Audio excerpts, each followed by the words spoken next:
you wonderful people. Hello to you who value the deepest and perhaps most complex part of life, our relationships, and to those of you who aren't looking for superficial answers.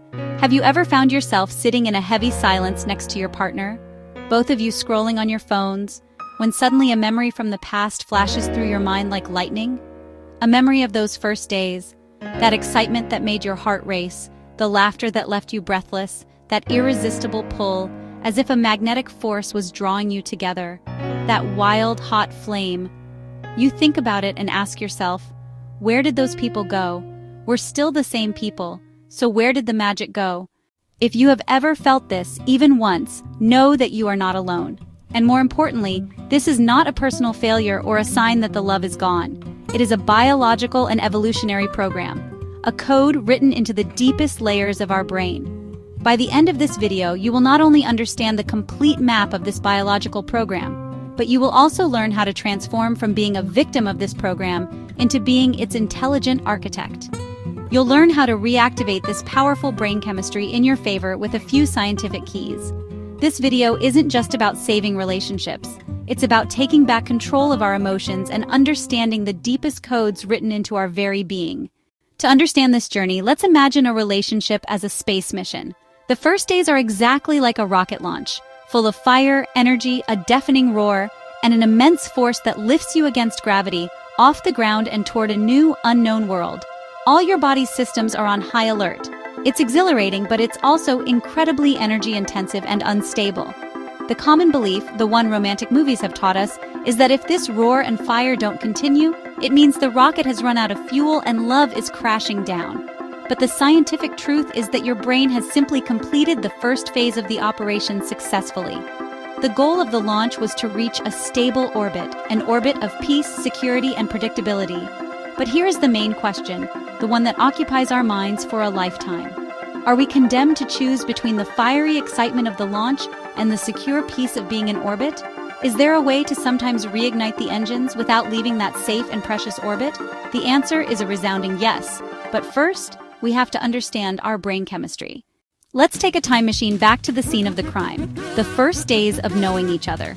Your brain was running on a very powerful and addictive chemical cocktail. The main player in this cocktail is a hormone called dopamine. We all know dopamine as the pleasure hormone, but that definition is a bit misleading. Dopamine is more the hormone of motivation, pursuit, and the anticipation of a reward. It's the feeling you get right before you eat your favorite food. The food itself is the pleasure, but that pull and motivation to go get it is dopamine at work. In the early days of a relationship, your partner becomes the greatest source of novelty and discovery. Your brain is thirsty to know more, to discover more, and so it rewards you with dopamine. Alongside it, there's another chemical called norepinephrine, which is a cousin of adrenaline. This chemical is responsible for those intense physical sensations.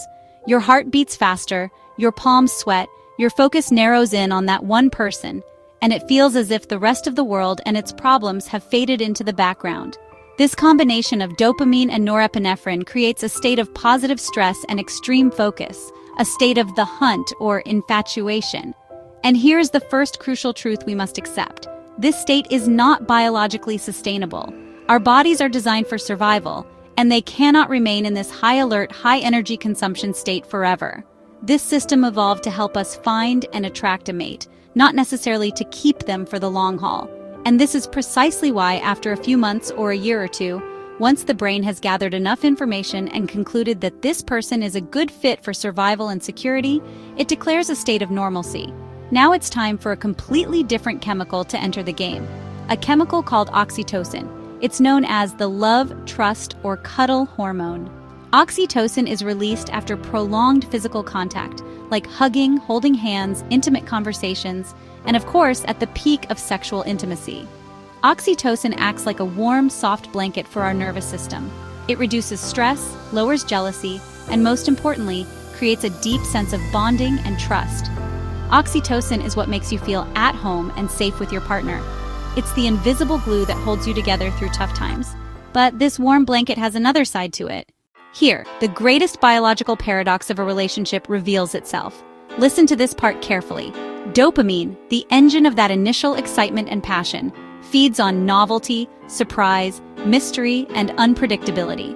Meanwhile, oxytocin, the glue of security and comfort, thrives on stability, habit, familiarity, and predictability. Do you see the problem now? The safer, more intimate, more stable, and more predictable your relationship becomes, the more oxytocin is produced, which is wonderful for building a life together. But this very stability and routine is like poison for the dopamine system. It cuts off dopamine's food supply. The brain no longer has an incentive to search and discover because it believes everything has been discovered. This is not the natural death of passion, it is just a chemical phase shift that is completely normal. It's as if the brain says, okay, attraction mission accomplished.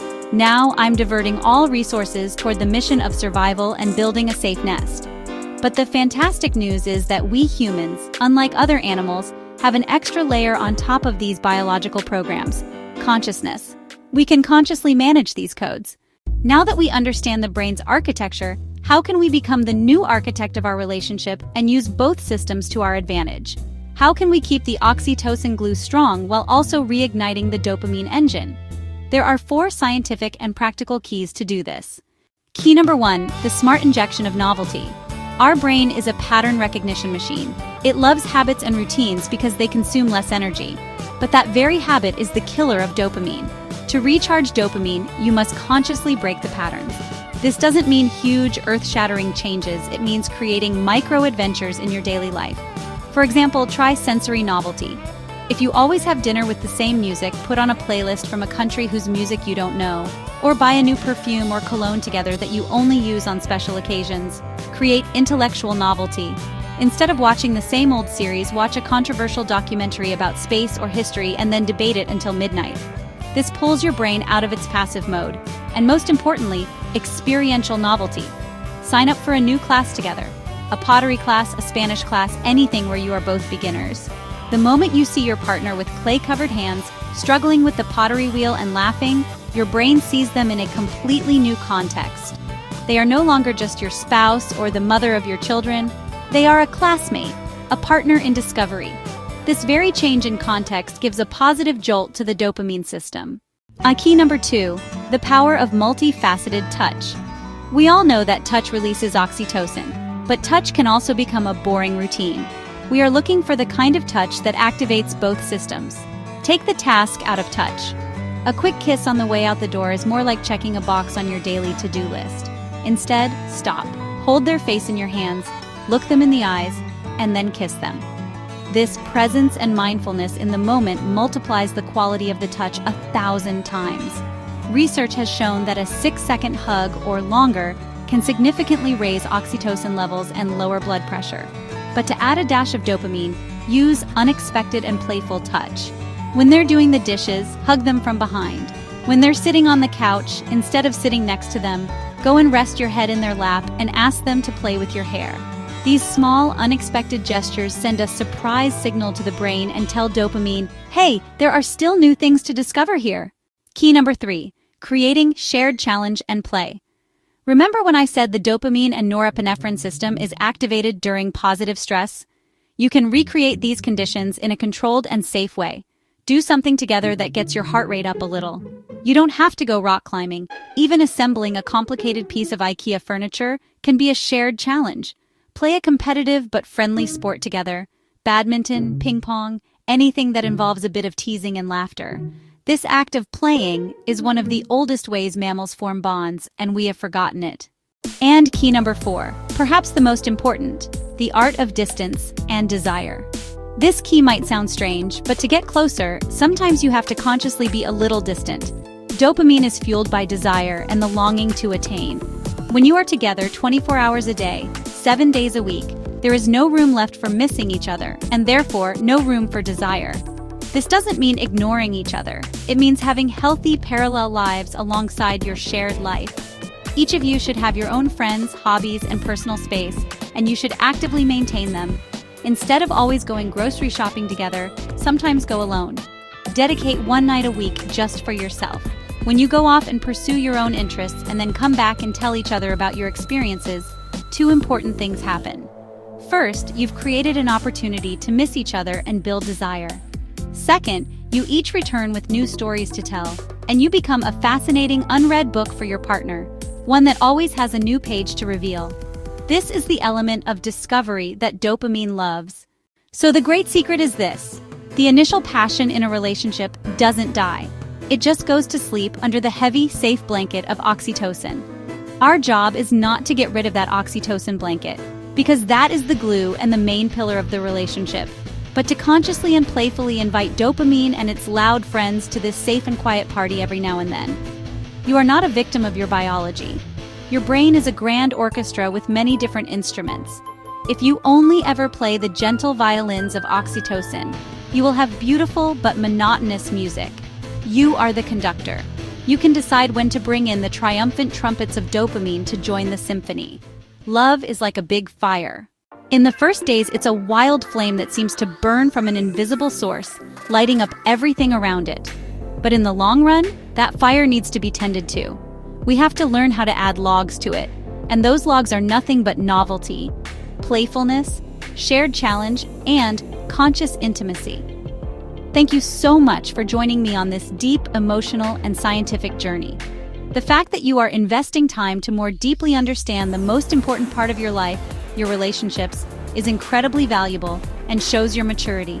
From the bottom of my heart, we appreciate you all so much. If this video opened even one new window in your mind, show us we're on the right path by giving it a like.